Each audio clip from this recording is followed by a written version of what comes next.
hemen dugu zuzenkia. A puntutik B puntura.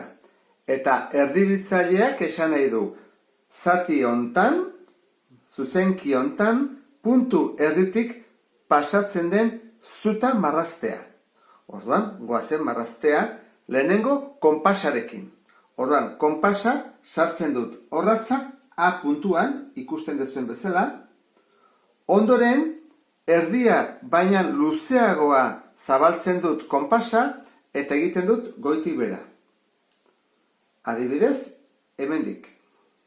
Adibidez, horrela, eta altxa ezaket edo jarraitu ezaket guztia egiten. Eta gero, zabalera berdinarekin B puntua sartzen dut orratza eta zabaltzen dut. Eta hemen bi puntu aurkitzen ditugu. Goian bat eta bestean beste bat. Eta orain, falta zaidana da, bi puntu horiek elkartzea. Orduan, jarriko dut zuzena bi puntu horietan, elkartu, eta lortu dut, zuzenki hau bitan banatu duen zuta. Egin daiteke baita ere beste era batera. Orain dugu beste zuzenki bat. A-tik bera doana, eta ikusiko dugu nola egiten den.